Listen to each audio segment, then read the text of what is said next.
Turning her on. There we are. I knew we were missing something. How we doing, everybody? Welcome to the show. 7 days later today with me, Jason Wolf. Really happy to have you here. I'm excited about today's episode. I think this is going to be the first time that I get everything together and I'm able to produce the show that I want to produce while also releasing the videos afterwards the way I want to release them. It feels pretty good on the inside. I drank a beer this morning. That should help. I got a feeling that's going to help with the smoothness. Because usually when you do cocaine or alcohol, the smoothness turns on. So I'm going to turn on the smoothness. Today, I promise you we're going to talk about Joe Exotic. Did he get pardoned? We're going to talk about that. UFC 257, I talked about it the last episode, but I frigged it up last time, so I am going to talk about UFC 257 again because I don't think anyone is talking that the way I'm talking that because Dana White, someone needs to hit Dana White up if they see this because I have the options for the lightweight division. Tune in for that. We're going to talk about the liberal bias, why they're attacking sports. We're going to talk about The Bachelor, episode 4. Ooh, that was a good one. And then we're going to talk about Barstool. Barstool is in the news, as they always are, for being pieces of shit. Going to talk about that. Let's get the show started. Thank you for joining me. I'm Jason Wolf. This is 7 days later today. Let's get it started.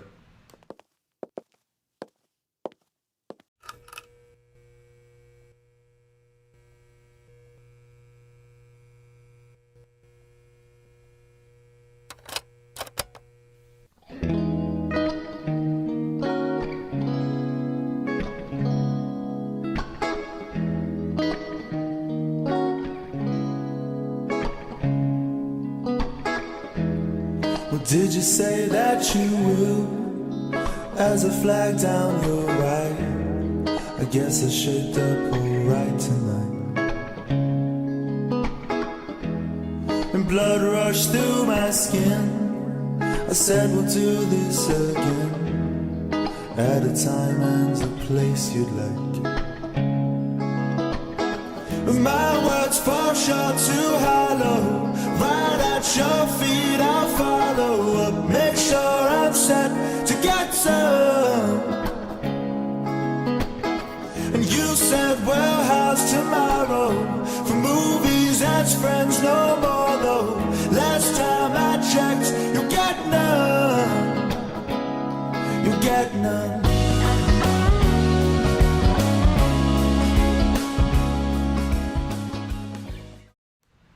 All right, welcome back to the show. For those of you who are curious, that band is called Wet Bandits. The search you can do in YouTube is Wet Bandits, or you could look up Alexander Luck. I think he is from New Zealand.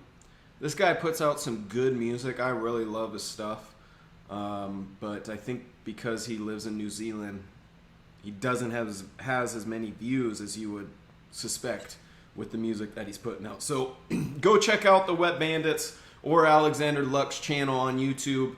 Go check him out on Spotify as well. You can find some great songs there. Really chill kind of, I guess I'd consider it island type music, but it's not island per se. So go check that out. I think if you guys like Sublime, maybe you like Revolution, bands like that, you will like Wet Bandits. So go check them out. All right, first segment today, we're going to talk about Joe Exotic. Now, for those of you who don't know who Joe Exotic is, over the summer during the pandemic, there was a documentary released called The Tiger King. Joe Exotic was the main character of this documentary. It swept the nation. If you had not heard about it, you're probably old. Everyone's heard about it if you're young.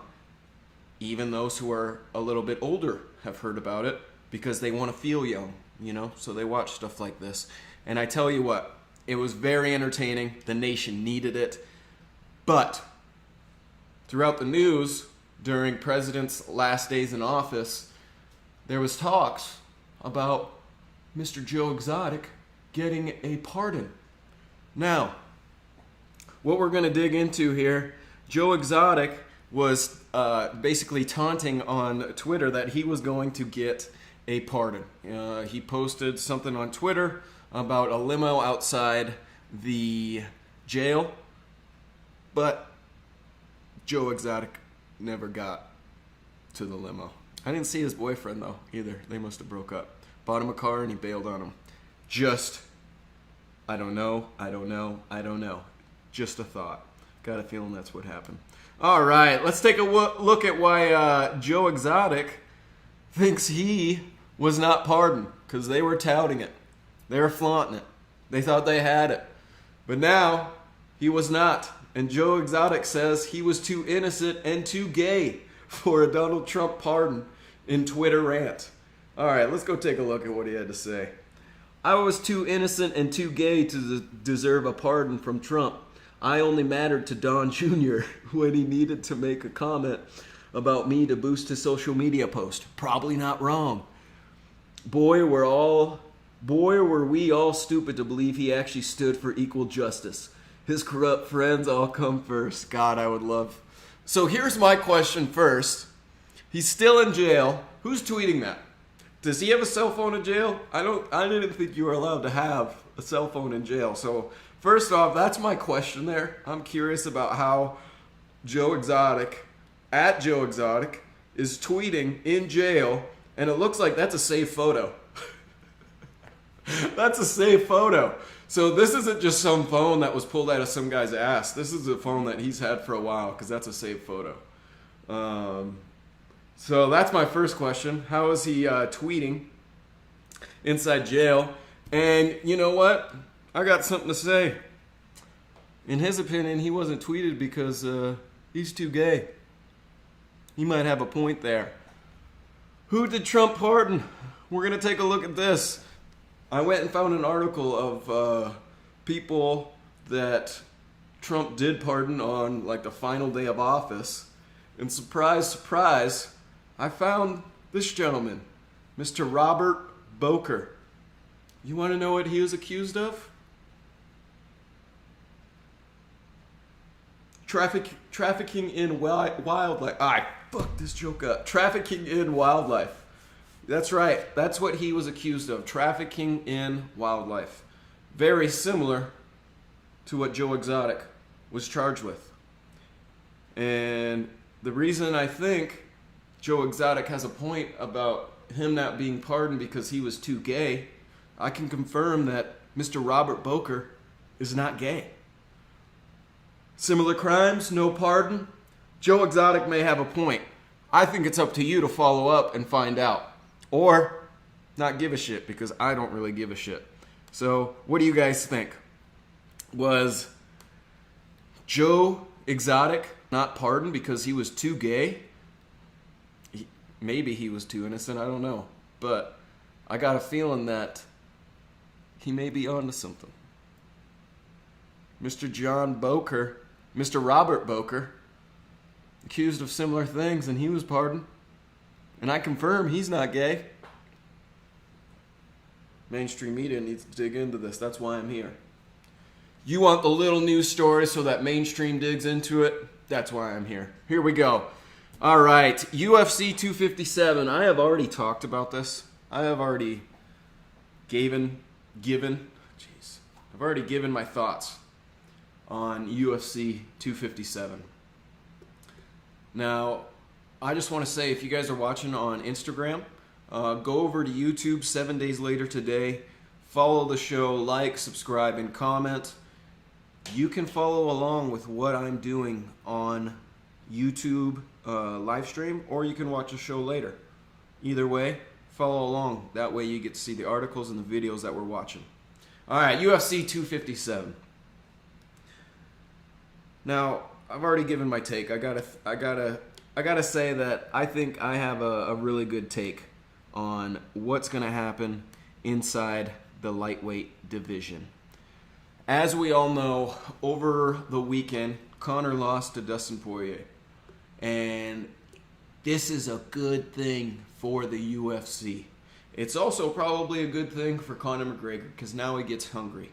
So, here is my prediction for the lightweight division in the UFC. When you take a look at everybody in this division, it's obvious that they are completely stacked, okay? It's obvious. Khabib is not coming back.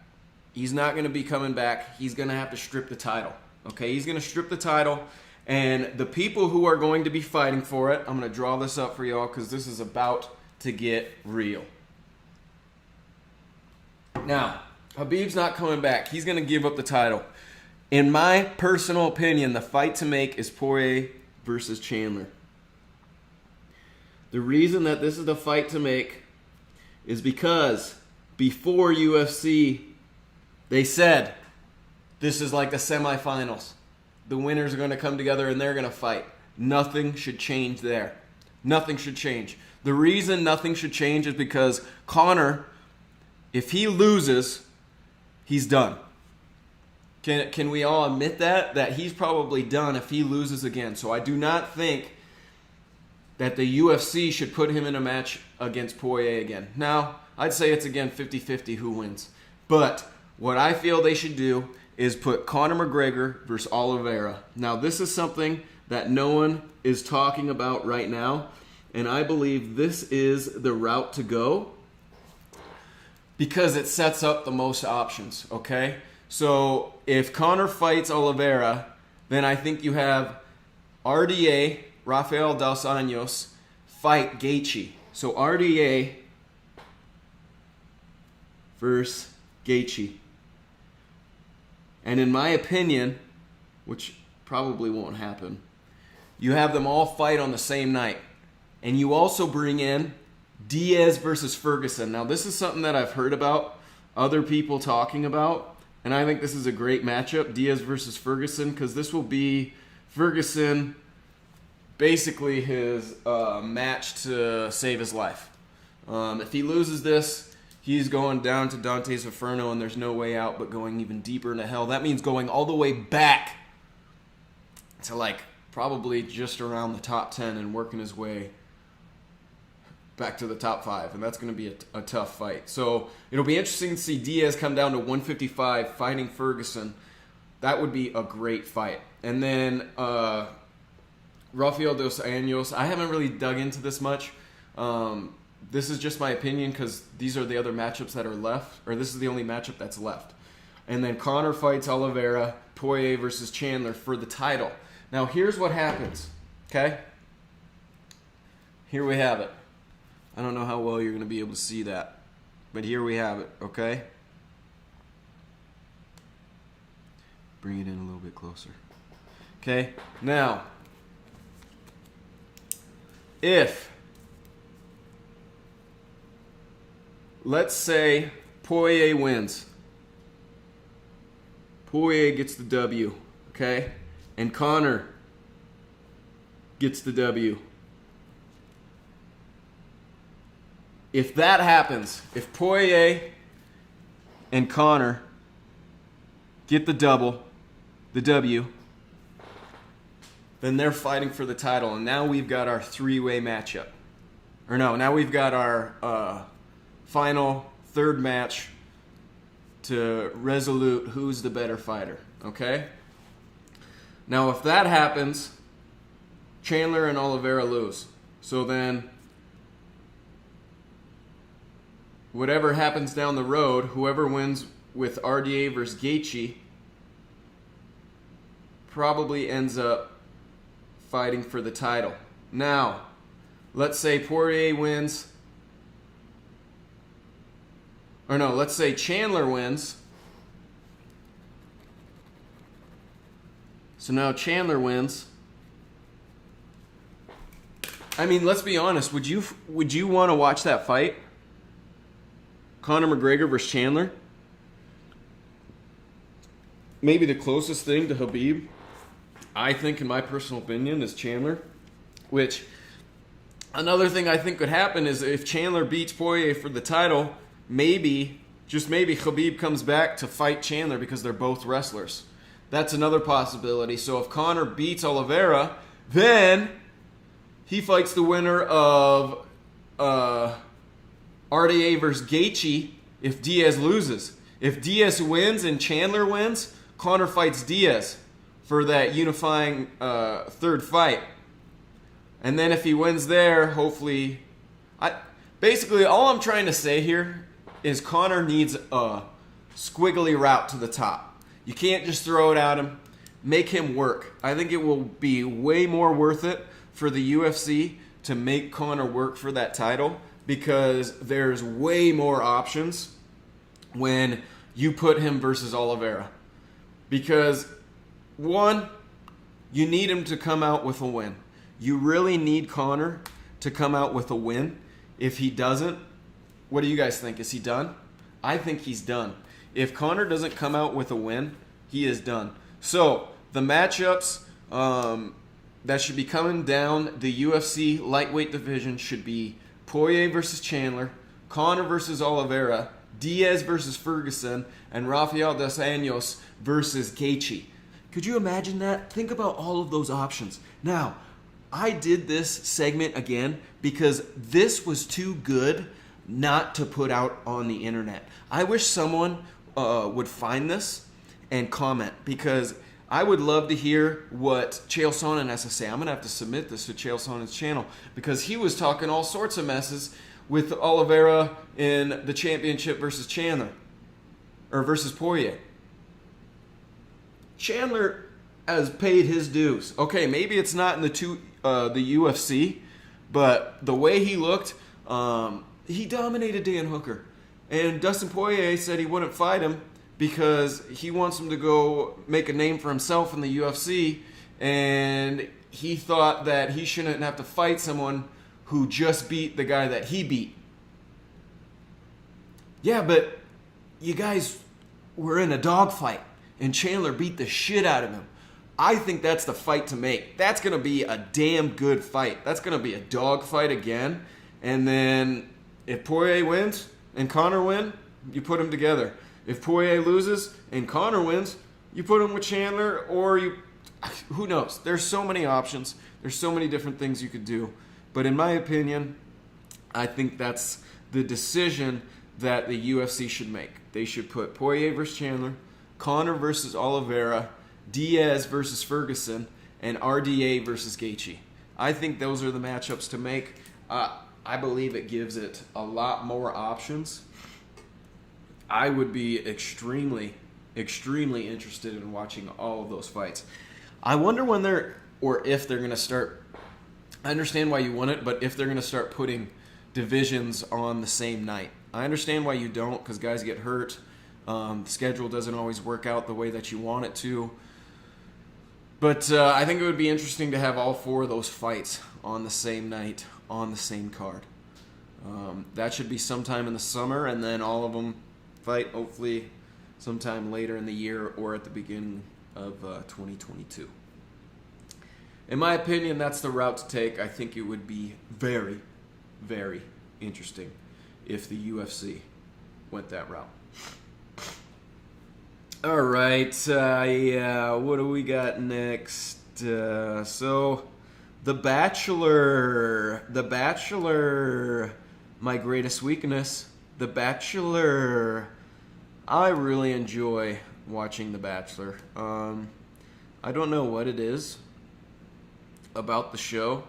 I don't know what it is about reality TV in general, but there's something about reality TV that just sucks me in. It brings me in. I know it's not real because I know a lot of these things are set up, or the camera makes people act a certain way. So it's not real. Reality TV isn't real, but it's my vice. I love watching it. And The Bachelor, season 25, episode 4. Here we go. We're going to talk about it a little bit. Matt James, great Bachelor. I'm really enjoying the guy.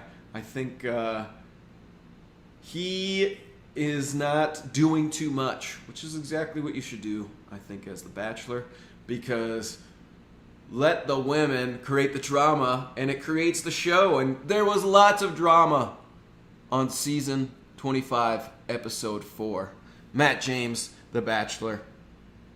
While I'm commenting on this, we are going to take a look at the Bachelor fan takes breakdown of Matt's season week 4 recap.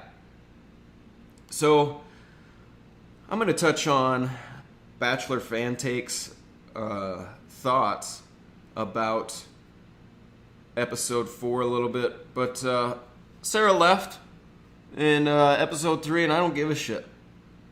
You know, I think that some people want to call the women toxic.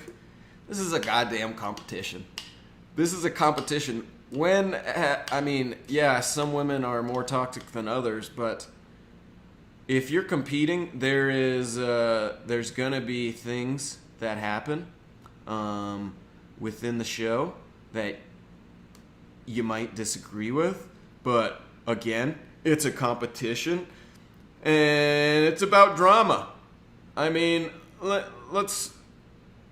Some of the girls make a good point, I think, where the first sign of hardships and you bail, you know? Well, Bachelor fan take wants to say that it's pretty toxic for them to point that out because she was leaving for family reasons. Here's my thing. Here's the other side of the coin. So she knew her father had Parkinson's or whatever, Stephen Hawking's disease, Lou Gehrig's disease. Why'd she come on the show? Could it be not because she knew she was going to make it all the way through, but because she knew it would be a benefit to her future? Could that be a possibility? And the fact that Matt came on strong to her, she saw that maybe she's going to go to the end, but she can't do that because she has a sick father at home. So why would she come on the show in the first place if she knows she's not going to make it all the way to the end because she has a sick father at home? I think the conclusion is she wanted to further her own career. So I think it's okay that the women are pointing that out. I don't think it's toxic at all. You're taking away time from the other women when you're not even sure you're going to stay there or be there for the long run. I feel like they have plenty to complain about. There's absolutely plenty to complain about there. And the point of this whole thing is every single one of these women, Victoria included, are going to have their opinions. They're going to speak up. The show is about drama. The show is about drama. I think that there's certain shows on YouTube and the mainstream media that are going to call all of these women toxic, even though they're kind of calling out the truth for good reason. Now, Victoria, I don't like Victoria, but she's very entertaining. She's extremely entertaining. That's what this show is about. I don't give a shit that I don't like her. That's the whole point. The producers want you to not like her. That's why she is on the show. So, with everybody complaining about this woman and how she acts, I don't give a shit. I mean, you guys want to sit on your high horse, but sometimes she's telling the truth. I think it's important to listen to the truth, but say fuck you as well. You can say fuck you to someone, but understand if they're telling the truth. But Victoria gaslights Katie, and this is something that I don't like. I think people should just step up and say, hey, this is how I feel. That's the way it is. Obviously, Victoria is extremely manipulative. Extremely manipulative. It's kind of hard to watch how manipulative she is. She is, if you took all of the feminine toxic traits that are out there and put them into one woman, she would take the cake. Victoria would take the cake. For those who don't know, Katie said, hey, please stop what you're doing. And Victoria told her to stop, asking her to stop doing what she's doing because she was just speaking her truth. She was just speaking her truth. Now, this is a good example of what happens when a woman is trying to manipulate you. Fellas, women all know it. They know exactly what's going on as soon as she confronts Katie the way she did. Victoria took Katie. They sat down. It was in this little preview here. And she asked her to stop telling her to stop talking because she was speaking her truth. And Katie made a good point that, well, you're speaking your truth, but you're also bashing people, so I have the right to say what I want to say. And she absolutely does, and she did the right thing, in my opinion. But if Victoria wasn't on the show, would you be watching? Probably not. So, yes, I think it's fine to bash people. I think it's okay to speak the truth. But here's the thing. No one in the show is better than anyone else.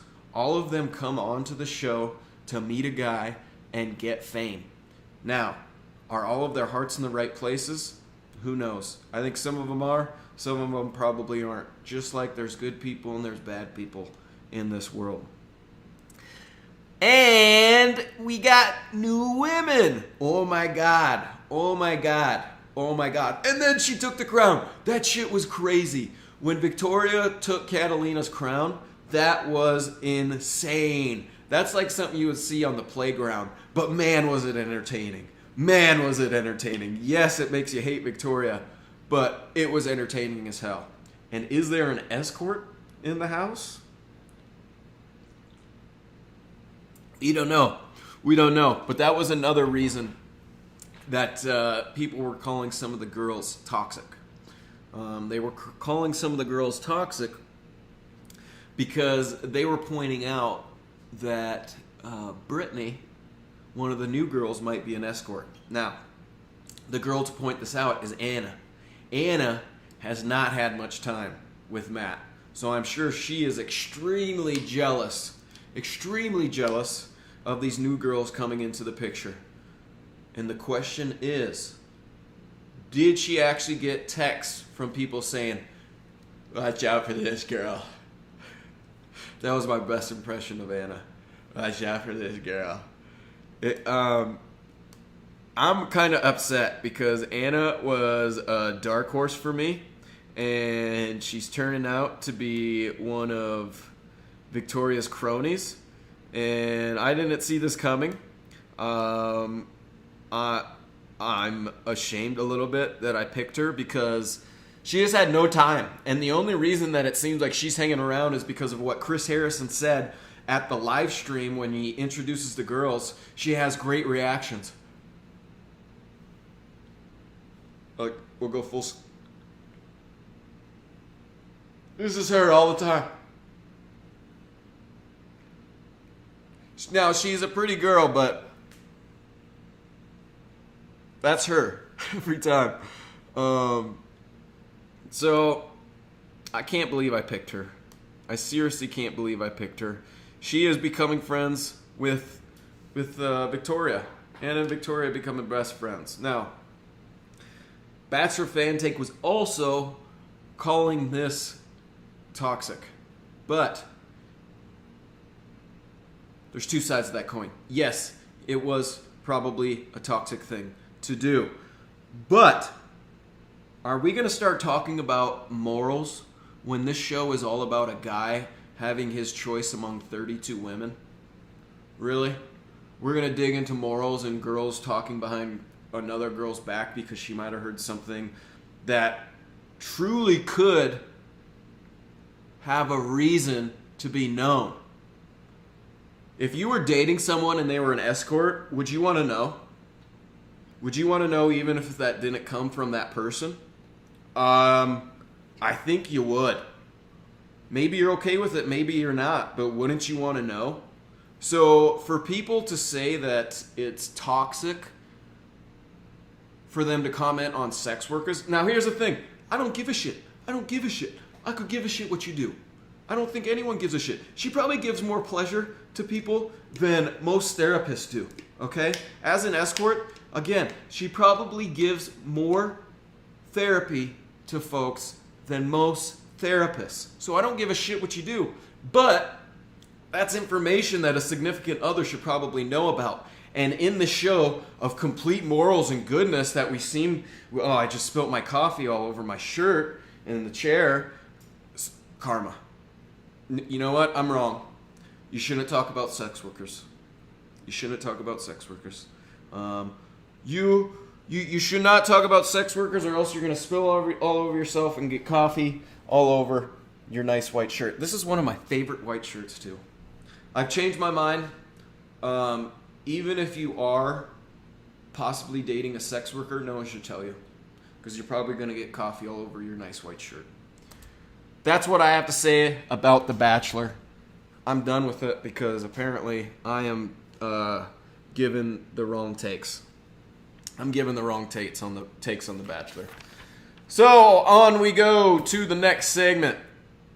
And this is an interesting one.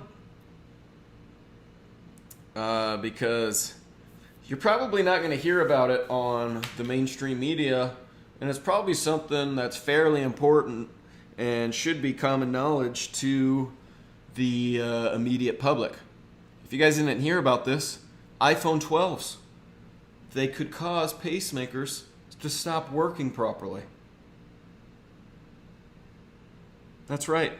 Hide your grandma, hide your grandpa, because the iPhones are taking everybody out here. Now, isn't that crazy? You're not going to hear about this in mainstream media. You might see some articles about it, but you're probably not going to see it on the mainstream media on TV. You're probably not going to see it. And you know what? It makes sense, because I'm sure Apple owns most of those companies. I'm sure it owns most of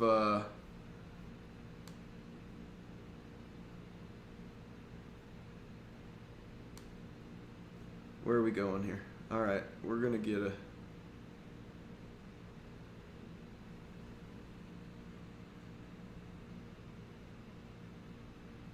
Is the stream going still?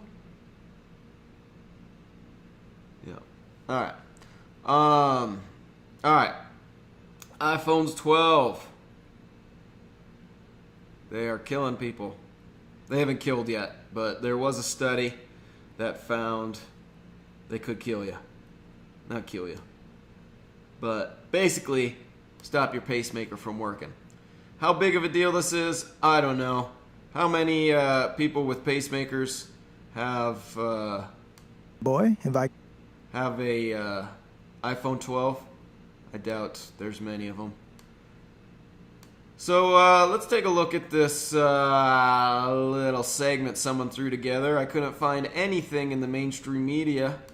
So I had to find this guy, Lando Tech, talking about does the iPhone 12 shut down pacemakers? News for you. As most of us know, a pacemaker is a small electrical device implanted into a person's chest in order to keep their heart beating to a regular rhythm. It's been no secret to the medical world that pacemakers and magnets do not mix. According to WebMD, a magnet coming too close to a patient's pacemaker can cause it to go out of sync and even shut down.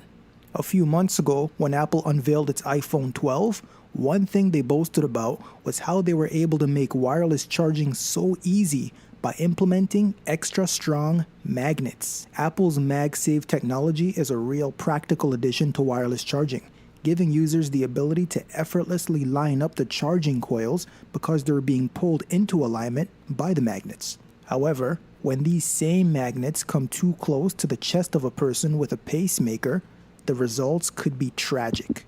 The Heart Rhythm Society published a report where doctors found that the magnets in the iPhone 12 were powerful enough to put a pacemaker into a suspended state. As a result, Apple updated its documents to warn against keeping the iPhone 12 and its MagSafe accessories too close to pacemakers.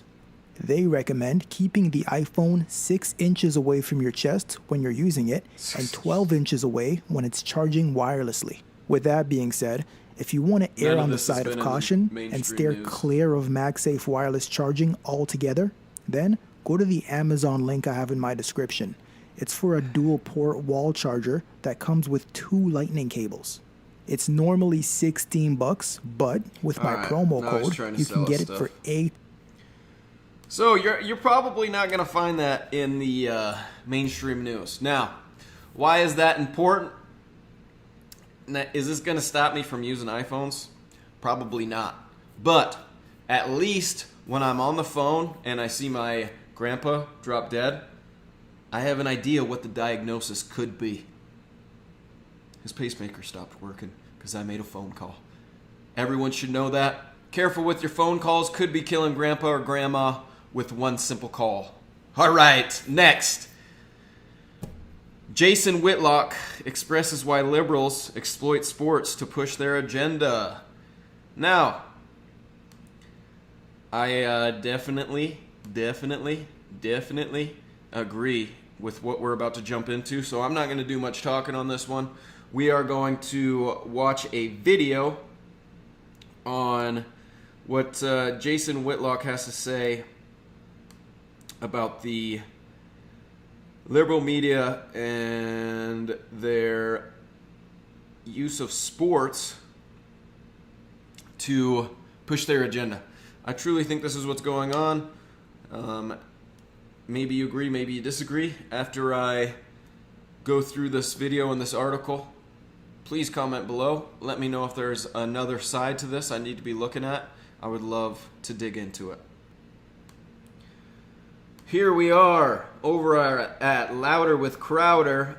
This came from Glenn Beck and the Blaze. Let's see how this works when I go full screen. To overtake baseball. Football became more patriotic than even baseball. Right. The military flyovers, the national anthems before the game, all of that. The NFL tried to make you feel like the most patriotic thing you can do on a Sunday is go to church and watch football. Yep. And it was a brilliant business strategy that catapulted football to where it's America's national pastime. It's something that I authentically believe in. Sports do teach the values that best exemplify America. But I think that, and again, this is really big picture, but we're starting to now really understand it. Like China and our competitors figured out, if you really want to influence American culture, you have to get in the sports world. You You're in have an to information influence war. that. Yeah. If you can turn that left, Marxist, It's progressive, an information whatever, war. then you have a chance to really influence American culture and spin the whole culture in a negative direction. When did this happen? Because it seems like, to an outside observer, the American pastime, American football, it was always America, and then it's seemingly on the outside, on a dime, all of a sudden it's hate America, and this is what's wrong with America, and preaching all the time. And when did that happen, and why did that happen? I don't think it was on a dime, and there's been a process, but go look at, and again, I'm not some super harsh Barack Obama critic, but I'm just let the facts speak for themselves. Barack Obama intentionally partnered with ESPN because he wanted to speak to that sports audience. Right. And he every year, the NCAA tournament, Barack Obama filling out his bracket. Right. Barack Obama, the greatest basketball fan in the history of the presidency. Let's go do short stories on Barack playing basketball in the backyard of the White House, and let's Barack at NBA games. And so there was like a process of like, let's move left-wing stuff into the sports world. The other thing as it relates to basketball, and that was Barack Obama's big thing, Nike, the shoe company. Nike is a much bigger business, 5-6 times much more lucrative than the NBA. Nike actually runs the NBA. The NBA is a marketing arm of Nike. Nike's relationship with China is the key to all of this. Interesting. All right, what do you guys think? Is there any truth to that? Is there any truth to our major players in the corporate world and their relationship with China, and how they want people to think about their relationship with China. Did Trump's trade war have something to do with all this? I don't know. I'm not that smart. So I can't connect the dots because I'm not that smart. So you can tell me anything that you want on the news and I'll believe it. Because I'm not that smart and I just want to believe in things that are simple to believe in. I forgot to turn my moon on. That sucks. That sucks. Oh well, that's okay. I got a feeling that all the videos and everything else is working, so. Alright, what do you guys think? Is that a stretch? You know, out of nowhere he pulls up China. He pulls out China. Now why is he pulling up China? Well, let's go back over to louderwithcrowder.com, and we're going to talk about, I'm just going to read this article and see what you guys think.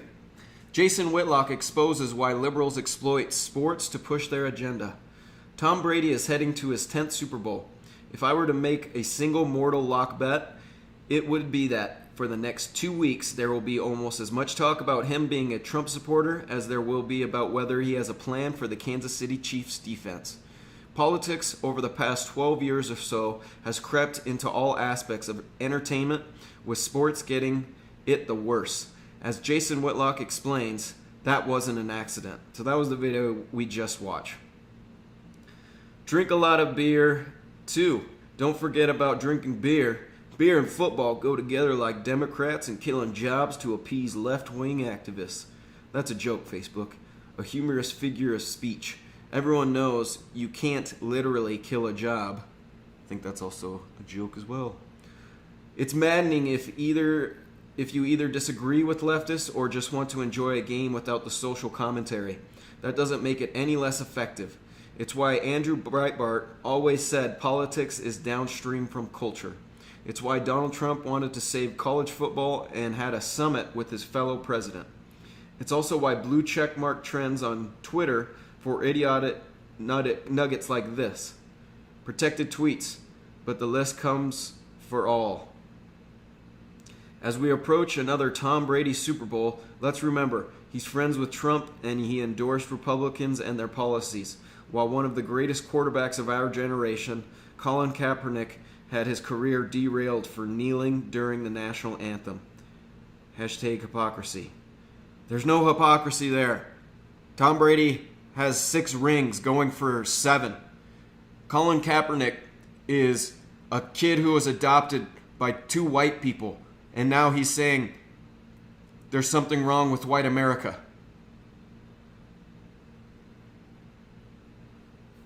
But I'm going to say that again. Colin Kaepernick was adopted by 2 white people, and now he's saying there's something wrong with white America.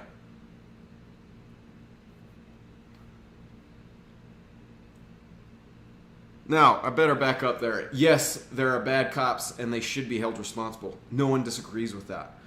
There's probably some good that came from the BLM movement, but there's also a lot of bad that came from it. Okay? So we can talk about both. I'll continue. Yes, I would like to live in a world where everything in our culture is not politicized. Me too. Especially sports, which is where I go to get away from politics. Duh. That's what everyone's saying about this stuff. They want to watch sports to enjoy sports.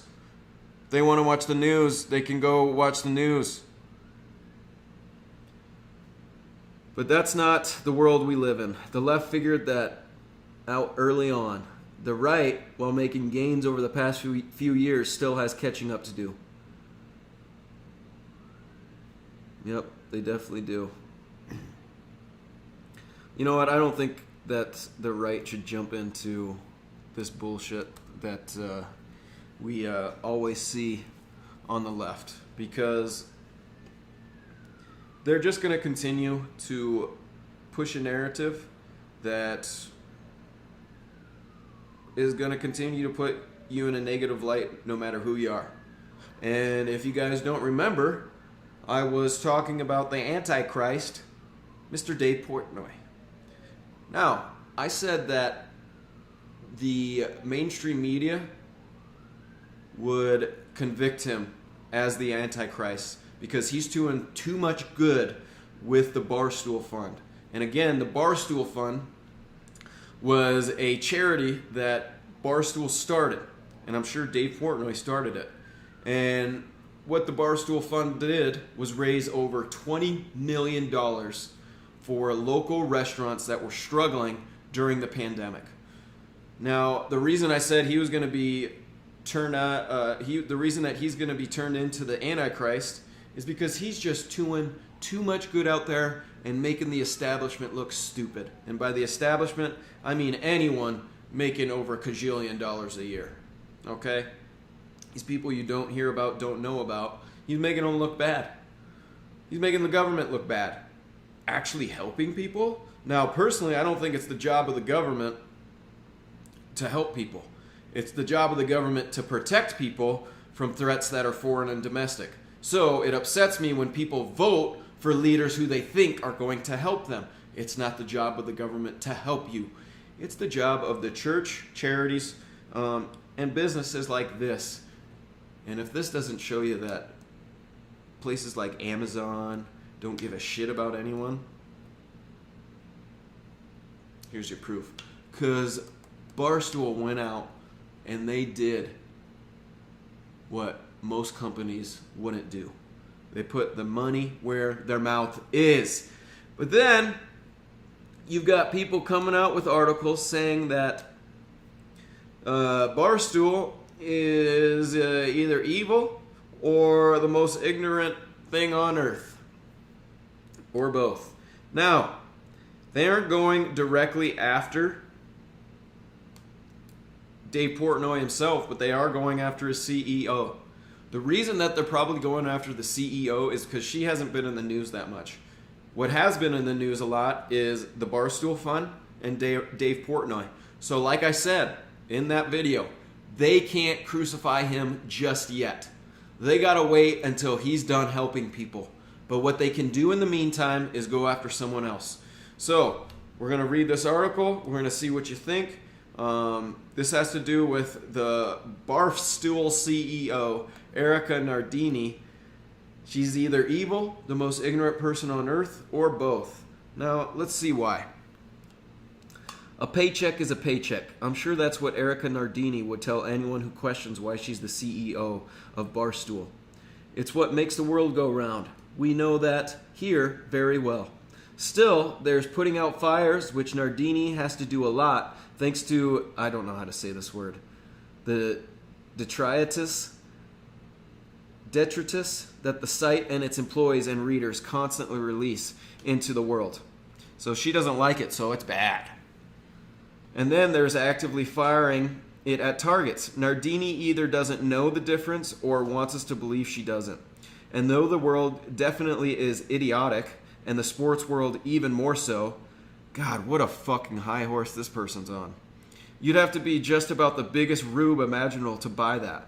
Perhaps this is what happens when Nardini works amongst and for rubes all day. She can't see anything else. Nardini's latest swan dive into the she doesn't, or this is a guy. This is a guy writing this. He doesn't even get into what he's talking about, just trashes her for the first 4 paragraphs.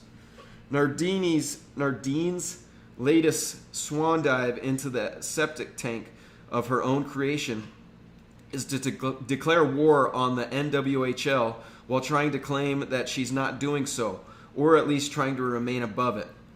Nardini, this person, is it Nardin or Nardini? Nardini released this video on Twitter as more and more fans and players in the NWHL tried to keep as great a distance from the bastion of farm runoff as they can. So the NWHL, National Women's Hockey League. They're probably upset with Barstool because they're shitting on the NWHL the same way they shit on the NWA. Or WNBA. The WNBA. Which wouldn't be around if it weren't for the NBA. Alright, so let's see what this video is. I've already taken a look at it. What do you think? Is she when you watch the video is she, we're going to read on in the article. It basically says she's making threats to, this tweet was written in a way that suggests that the NWHL having any relationship or affiliation with or association or connection to me or Barstool Sports would be a terrible thing. There is so far to go in terms of getting eyeballs, bringing money to the sport, bringing fans to the sport, creating awareness of the sport. If you seek to kill or silence or essentially shun anyone who's new, it's never going to work. Personally, I don't know why my effort is a bad thing. I also think it's interesting to see some of the people in women's hockey who I have had great conversations with turn on Twitter and just pretend that none of that occurred. I'm not going to go anywhere. I'm going every single day, and I hope more people do, and I hope eventually that they see that more people and more eyeballs on the sport and more enthusiasm for the sport is a really good thing. Everybody knows I want to buy. So she is basically saying that Erica Nardini in that video was saying that she doesn't understand why her trying to help the NWHL isn't a good thing. And you know what this article is doing here on Deadspin is trying to say that she's trying to attack them because Barstool fans are pretty aggressive, and her just putting out this video is a target on the back of all of those who have tweeted against Barstool and their helping of the NWHL. But you know what? This is what Barstool does. If you don't want to touch Barstool, you better not talk about them. Better not mention them, because if you go public and say that you want nothing to do with Barstool, they're going to come at you. And they have the right to do so. And you know why they're probably not looking for help from Barstool? Is because there's probably some woke person in the front office.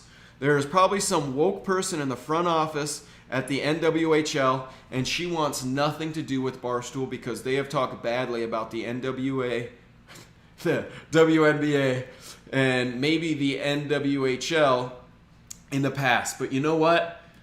Wrong move to make. You should be taking as much help as you can get because, like the WNBA, they're probably getting a lot of help from the NHL. Because if it weren't for the NBA, the WNBA wouldn't even be around. It's bullcrap that people think that product is just as good as the NBA. Not the NBA is getting any better. They're just getting worse and worse. You know why? Because the product hasn't evolutionized. Here, in my opinion, this is a little tidbit. The WNBA needs to bring the rim down to 9 feet. And people want to talk about that being a insult to women. Biologically, men and women are different. Get over it. If I saw a bitch dunking over another bitch, I might tune in and watch that. Okay? I might tune in and watch that. But because you're so fragile and you think we're just as good as the man, you're not. But that doesn't make you any less of a person. It just means you're biologically different. Bring that net down, start dunking over some bitches, and I'm watching. All right, everybody. That is the show. That is the show. We're at 58 minutes. I got a feeling everything came out pretty well. Did anyone stick with us through this whole thing? Let's take a look. Let's take a look here. Well, I don't think so. We had one viewer. I'm still curious who that viewer is. That's okay, though. I just want to say thank you guys for watching. If you do end up watching any of the videos, please like, subscribe, and comment. I'm going to be putting out the individual videos this time because I think I got everything right here. I think I got everything right. What an hour. What a way to start the day. I wake up early for this stuff. I'm going to keep putting it together. Going to be consistent because I got a feeling that is what's going to bring people to the show. I also got to remember my moon. I'm getting the burps. I'm out of here. I'm probably going to go pound another beer. Thank you for watching. Like, subscribe, comment. 7 days later today with me, Jason Wolf. Thanks for watching, guys.